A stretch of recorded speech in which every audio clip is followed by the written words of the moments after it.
Well, look, we might kick off. Welcome, everybody. It's Kylie Davis here and Asif Khan from ActivePipe. And we're here for our third webinar on advanced skills for email marketing. And today I want to talk to you guys about something very close to my heart, which is about email marketing writing skills. And the aim of today's webinar is to turn you all into email writing ninjas so that you can completely nail it. So what we're going to do is dive straight in. So in the last couple of webinars, we've been looking at the role of emails in and email marketing in helping you reduce lost leads. And so with email marketing, we're staying in contact with everyone that we've ever met as real estate agents, and we're having sharing meaningful information with them to help them remember that we are their agent of choice and when it comes time to them for them to transact. And email really is the most efficient way to win new customers or to get more business out of your existing clients that you've done business with in the past. It's 40 times more effective than social media at bringing a new client into your business. It allows you to contact your clients more frequently. Most agents that we deal with at ActivePipe have CRMs that have around 3,000 names inside their CRM across their agency. It's impossible for you to try and contact them, be in constant communication with them over the phone. And in fact, what we've heard over the past couple of webinars is that only 27% of people actually want to use their phone to talk to anyone these days. We're using our phones now for email, for apps, for all the other functionality inside them. They really are the, Star Trek kind of mobile computers that we carry around everywhere. But 35% of marketers are now using email to reach out to their database up to 3 to 5 times a week. And when we look at the numbers inside the emails that we've been generating as good marketers, and then we start to attribute it back to revenue, we see that 58% of the emails that we're sending out are actually affecting revenue inside our businesses. That's a number from, I think it was Experian. And what we also see is that email marketing is the most effective and affordable way to get a return on investment in marketing. You'll get $42 for every dollar that you spend is the traditional number, and that compares to social media, which is down in the 20s. So the story so far, what have we been talking about doing so far? Let's just have a quick little recap. We've talked about cleaning up your data. So the simplest way to do that, break your database into contacts that have got an email, contacts that don't. Start to use the contacts that do have an email. Give the contacts that don't have email back to your sales team and or your team, and get them to start phoning them and having conversations with them, with the goal being get their email address. Segment your audience. Now, we've talked about cleaning up your data and starting to tag people with what they where they're at in their property journey, and we've talked about the difference between a tag in your CRM and an audience for your email. So an audience can be anyone who would see value from receiving that message that you're about to share, whereas a tag is a category that you've put someone in. So you might have a tag called investors, or you might have a tag called sellers, and you might decide that both of those, that for the email that you're about to send out, it would be the audience for that would be both investors and sellers. If you're talking about high property prices and you might have some landlords that are looking to sell, that's probably not a great example, but you can have multiple tags inside an audience. Just think about who would benefit from reading this, but also do that judiciously. Campaign frequency, we talked about different audiences needing different frequencies around the communication that you send to them. So buyers, when they're active in market, they're going to want to hear from you every week. They may even be happy to hear from you more frequently than that. But people who are thinking maybe of selling in the next 6 to 12 months, weekly is probably going to feel a little bit too much for them. So the need to kind of send out your email with a cadence that feels right for your audience. And all of this is around thinking like your audience. So thinking about, if this was me and this was in my email box, would I be happy to receive this email within this often and written in this way? So that's what we've been talking about so far. And so we're going to dive in a bit more on that. So our first skill of the 5 ninja skills that we're going to teach is the value of writing your own template text. Now, when you first roll out a program like ActivePipe, it's already got all the text in there to kick you off and get you started. And that's fantastic. And when you're a newbie, it makes complete sense that you would use the default text because it's been written and you want to get used to it. But I really urge you to, as soon as you feel comfortable, look at rewriting that text to make it unique to you. Don't settle for the default, because the majority of agents that use these sorts of platforms do that. And the result of that is that we end up with a lot of emails going out that sound really the same, and you've got complete power to fix all of that. Here's how I recommend that you give that a go. Do create your own template. So come up with the emails that you think need to be written based on what you can see maybe inside ActivePipe, and work out how often you're going to send them, and then work out how many versions of them you need. So I do recommend that you make this like a little project for somebody in your team, for yourself or someone in your team, and give yourself a couple of hours to sit down and do them all in one hit. And the benefit of that is coming up with your own unique tone, which we're going to talk about, is really important, because you want to sound like you want to sound like your agency in your market, and you want to have your own fingerprint and stand out in a good way from everyone else in your market. So when you sit down and do it as a batch, you're able to make sure that that tone and the language that you're using is really consistent from template to template. And you'll find it easier, because once you break the back and get the first one written, it'll make sense. It'll be easier to do the second one, and then you'll get the third one done, and it'll go a lot easier. Really recommend that you write them in either a Word document or a Google Doc. Write them all in the one document, or write them in a couple of documents, but keep them together. And don't write them straight into your email marketing template, because what happens is that then someone will write over it at some point in time. We've all done that. So keep a kind of master template list somewhere where if anything happens, or you can always go back in, copy and paste them in again when you need to, or you can review them from time to time without having to go in and out of the platform and start to change the language up. Because what you really don't want to do is sound like every other agent in your suburb. You want to sound like you, and you want to sound special, and you want to sound like you've got something really unique to offer. The second skill is every agency and every brand has a different voice in the market. But the voices that we know work the best in email are ones that are warm and friendly, because being inside someone's email inbox is a privilege. People let you in because they think they're going to get value out of you. And you want to be friends with these people. Like, this is the aim. The aim is not to send them an email every week and maybe they'll buy something for you. The end is to have a relationship with the people who you're emailing. And Mark Armstrong from Rate My Agent, great quote of his is that the person with the most relationships in real estate wins. And so your email marketing campaign is that way of scaling the relationships that you can have. And the best way to create that relationship is to be helpful rather than sales focused. So we're looking at content and messaging that is really angled around, how can I be helpful? How can I provide some information to my potential customers or my past customers and clients that will serve them right now? Let's look at how we do that. We really want to earn their trust. You want to respect your reader, and that is around avoiding spammy tones, avoiding really sales tones, and making it about your audience, not about you. If you can make the tone warm, friendly, and helpful, the data shows that that will resonate better than very formal and structured tones. If that's your brand and that's who you are, absolutely stay on brand. But I think, well, we're coming out of a period in marketing where everything had to be bland and vanilla and terribly formal, and we're moving towards connection and authenticity. So referring to your clients when you're writing about as you and them, not not in the third person, so not referring to clients in the third person. And if you can add personalization, which you can really easily in ActivePipe, always do that.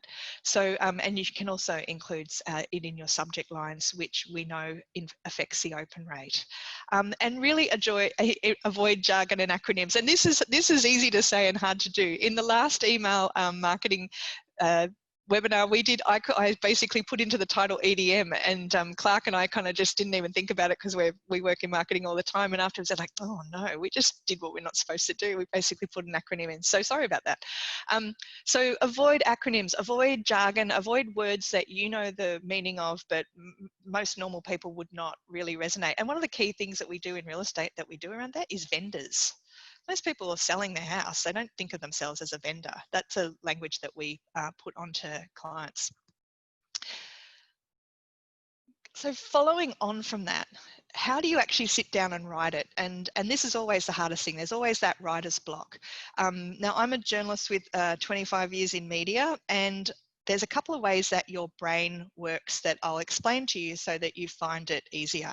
The way journalists are taught to write is to get over writer's block, is that we're taught to write something, anything. So get your notebook out and start writing out the notes if you have to. So what I recommend when what I do when I'm writing email, it's impossible to start at the top and write all the way to the bottom in a coherent logical sequence. Most of the time our brains don't usually really work like that. And the stress of trying to do it that way can often make you go, oh, it's too hard, I don't want to do it, and to really do a lot of avoidance.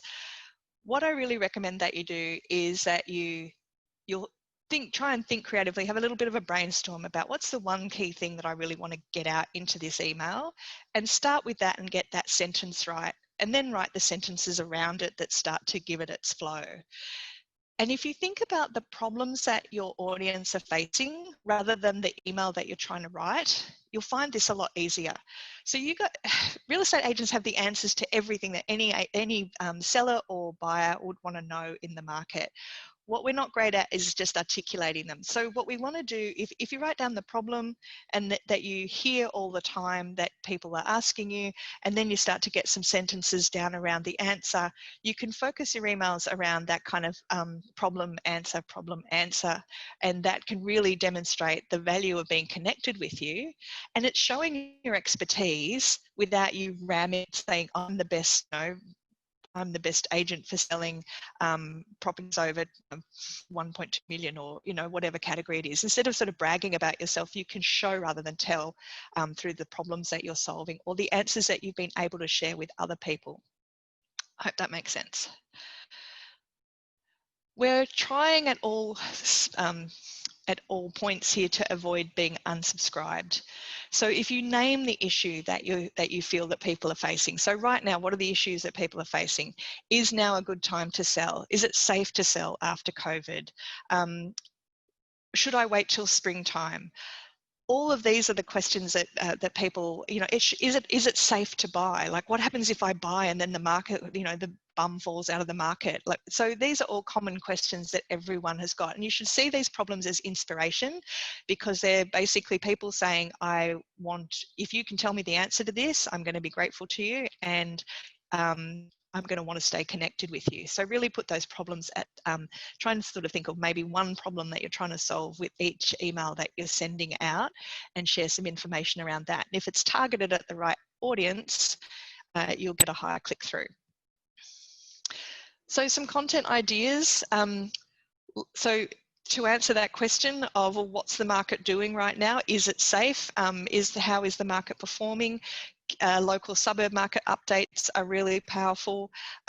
You can provide advice and evergreen articles on those questions that are commonly asked. And inside the Real Content database, we have a story list. We have a lot of articles about COVID and what people are thinking around that. Everyone always loves market reports. It's a great way to show people how the market's performing, and to give them a piece of, a document that they can take away and read at their leisure. Video is also a really strong way to show people how the market is performing, because our brains function differently around watching a video than taking away a report. When we watch a video, it's something we can do on our phone over a coffee. When we read a report, it feels like homework. So just remember that. Little data snapshots. And what I really do recommend is that even though we're talking about using content that's already been created right now, you don't have to, you might have your own content that's available, that would be fantastic. But even with the content that is available through ActivePipe, you should definitely also personalize them and make them your own by adding your own quotes, adding your own imagery, really making them stand out and belong to you. So the fourth one is to write compelling text everywhere. I don't want anyone to waste any space inside their emails, and we tend to make every word count. There are a lot of different parts of the email. There's your subject line, the intro text, then the welcome and the intro. Make sure all of them are really tight and are really you know, packing a huge punch, because what you're trying to do, and when I was a journalist, what is the definition of a really good piece of journalism, especially a piece of good long form journalism like a big feature article? The definition of a great piece of journalism is when you read and you get to the end of it and you're actually disappointed that it finished. There is so much that we read these days which is just a quick scan and move on. Like we read the headline, yep, not interested. But when you get into something and you sort of go all the way into it, you think, gee, that was actually really fascinating or interesting or helpful, or that was exactly what I needed to read right now. That was really useful. This is what we're going for in our emailing. So I really, now I really love what I've done here. So excuse me, I'll just, you know, let myself a bit.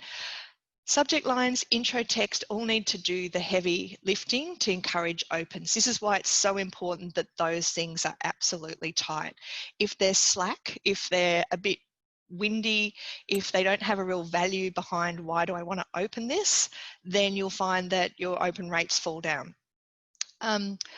Avoid words and phrases that have no purpose. In this example here, view this email in your browser. Duh, we've all been doing that for like 100 years.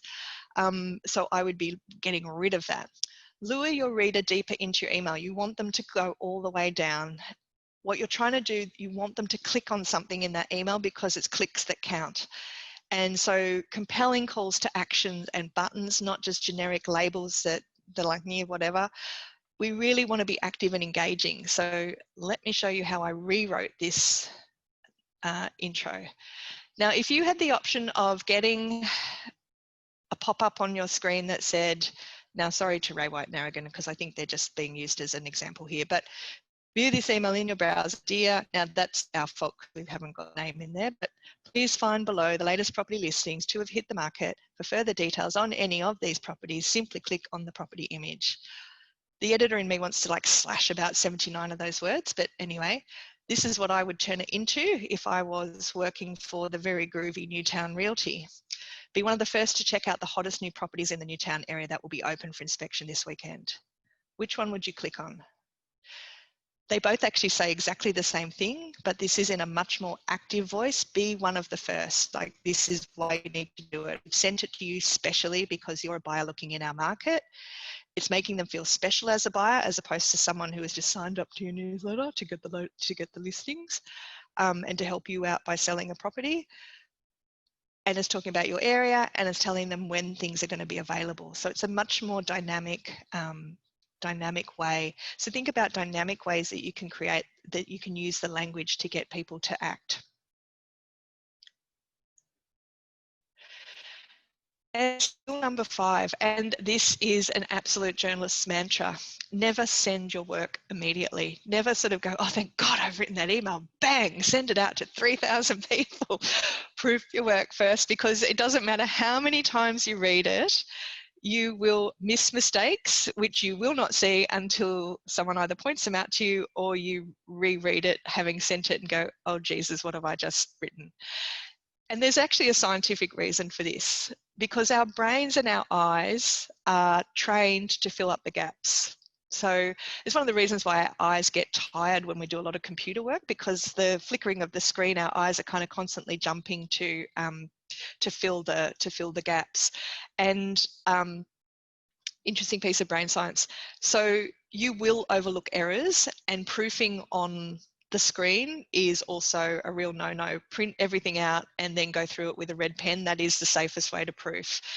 There's a great tool online called Grammarly. There's a free version of it. It's kind of a cross between the old paperclip, slightly annoying, but and the spell check, but it also checks for grammar, and it will capture about 85 to 90% of the problems that you are likely to have, including missing words and double ups and things like that. There's always someone in every office who is really anally retentive and pedantic about detail. So find that person and give them a printout and a red pen and ask them if they can proof your article for you. If it's possible to do an overnight test and just come back to it the next morning, you'll definitely find something that you either want to rewrite and tighten up, or just some glaring errors. Sometimes that's not possible though, so at least go for a walk, buy a bar of chocolate, you know, have a coffee, go and do something to just kind of take your brain out of it, because your eyes will be, and then try and read word, as opposed to trying to think about the meaning of what you've written, because that's what good proof editors do. They look at every single word and they ask, is that in the right spot? Is that spelt right? So really give it a good hard edit. So this is what we're trying to do with these 5 key skills. We're looking for permission to get into people's inboxes, and we're looking to stay there. Like, we really want them to continue to see value from being in connection with us. We want to get them to open the email as often as possible. We want them to feel that when they see our name in their inbox, they don't roll their eyes and go, oh God, what's he, you know, what's he sent us to? What's the latest piece of junk he sent me? And we certainly don't want them to be looking for the unsubscribe button.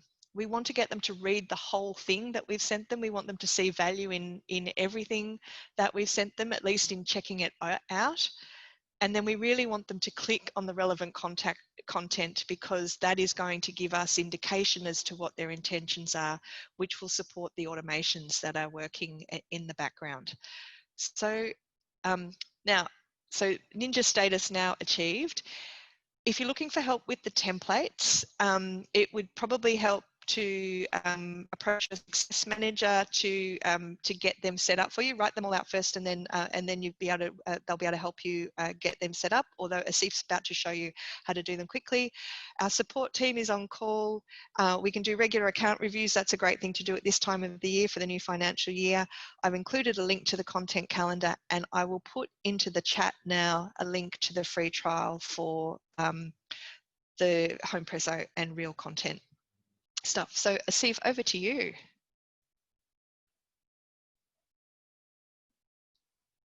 If you've got any questions, guys, too, please pop them into the Q&A. I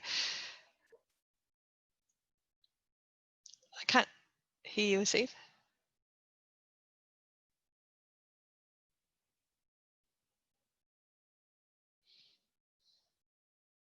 No, still can't hear you. You talking?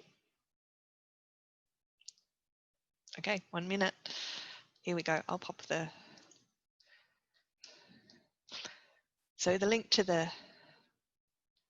Oh no, it's the old flat batteries.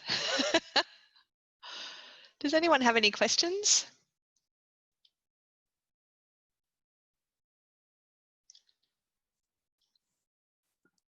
All right, Kelly, can you hear me now?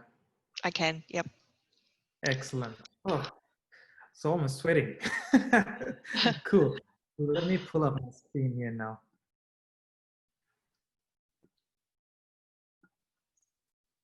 All right, team. So moving forward with Kylie's mantras, we'll quickly jump onto the email section to take you through on some of the things or some of the updates that you could do on your existing emails. Let's just take the monthly newsletter to database for an example. So if I just jump onto this email right here, could be a different one for you. So if you want to make any changes on any existing template or any existing comms that's being already allocated to the campaigns, a best practice would be to jump back out of the window. Quickly click on this 3 dots here. Once you click on it, you get the option of duplicating this particular email. So once I duplicate this, I'm taken to a whole different duplicate of the existing email that's being communicated to your customer base. In this fashion, you can just jump onto it, play around with any of the content side of things in here. You can just click on the introduction panel. As you can see, every time I click on it, I can amend any part of the email just so that you can, put some words in it, play around with it, get a look and feel of what you're trying to do, and also make some additions to it as well.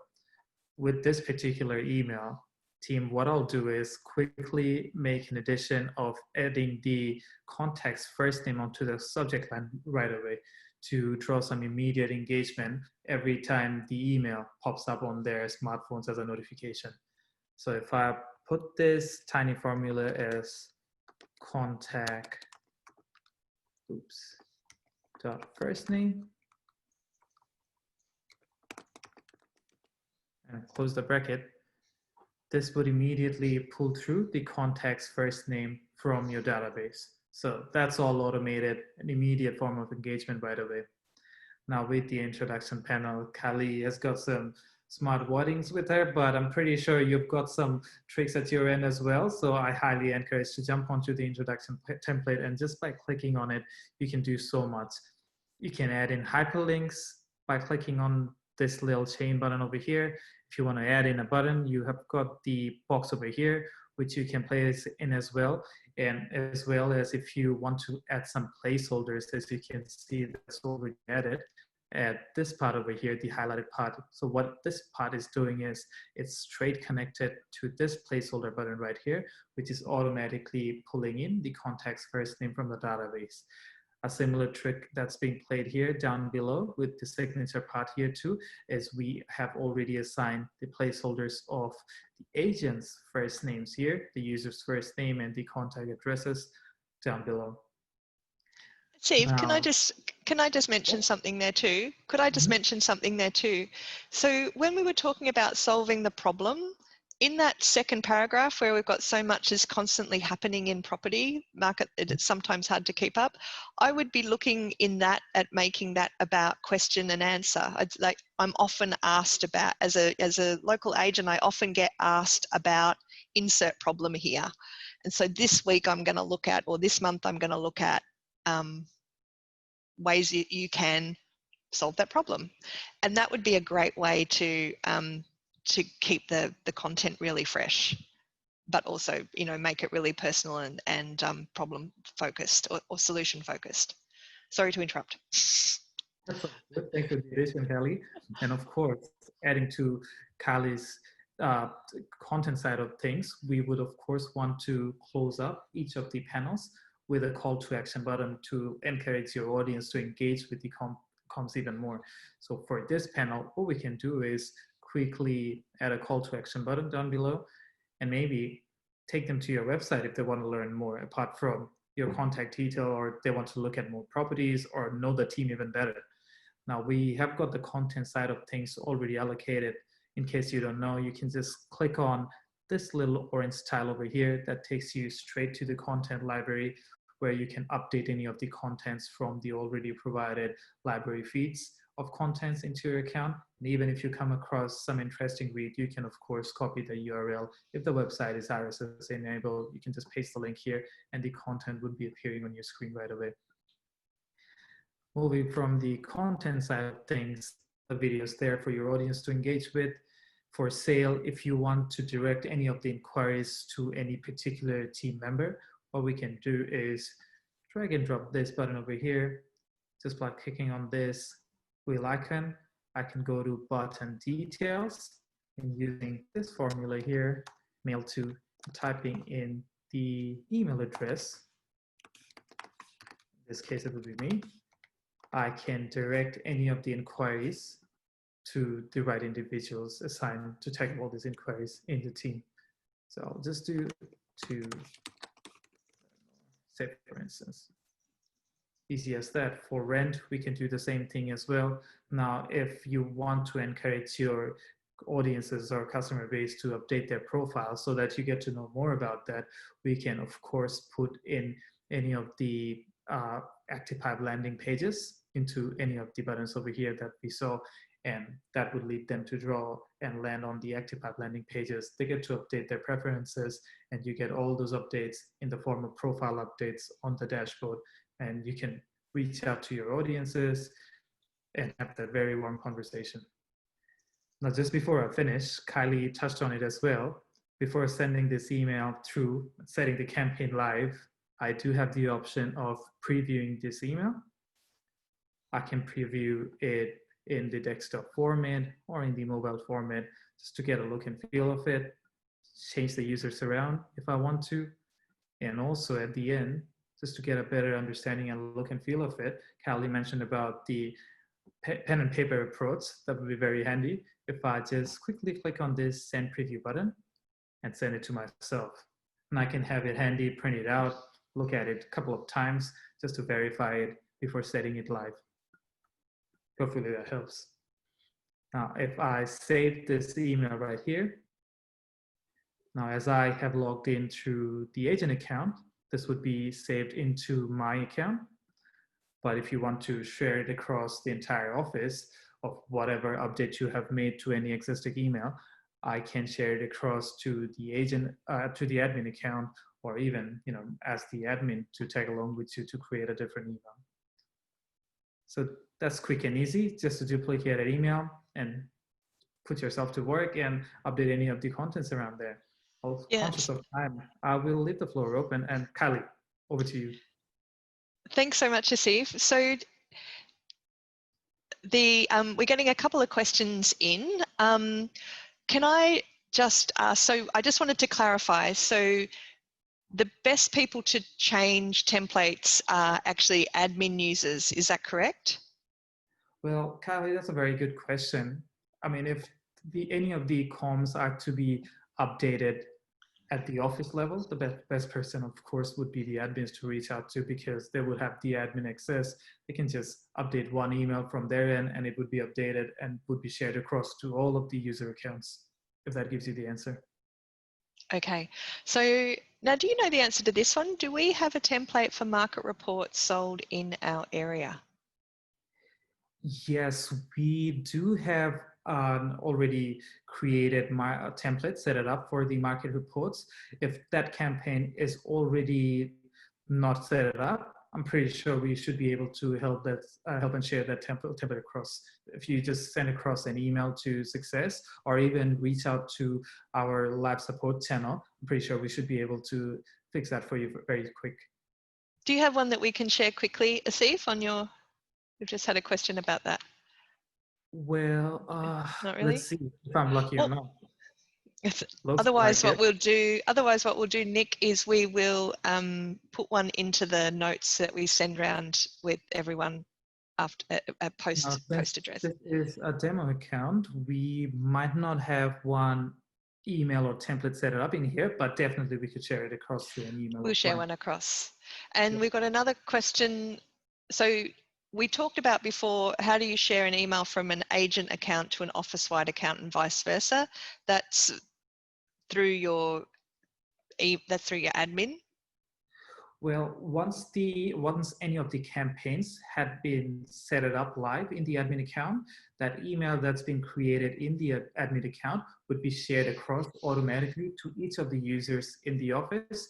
But if you're trying to share email from the user account to the admin, I'm pretty sure we could lend a hand with that. You can reach out to the support team or reach out to the success managers, and we should be able to fix it up for you really quick. Okay, so how do you, and Kylie Long's asking, how do you assign a custom newsletter to one primary contact class, i.e. prospective landlords? So if you wanted to do a newsletter that was exclusively to prospective landlords, how do you do that?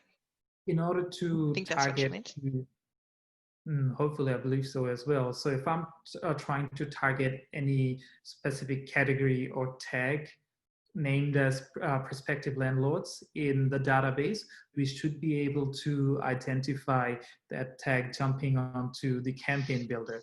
So if I jump onto the campaign builder, browse for the tags or the audiences, I'm pretty sure any of the names that's available in your database should be reflected in ActivePipe as well.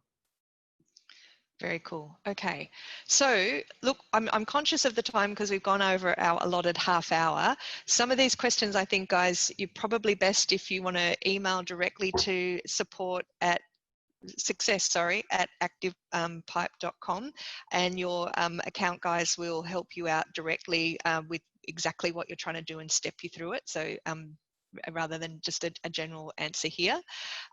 Sarah, I think Sarah Drew's asked me a couple of questions too, and I think that's also the best way for her to respond.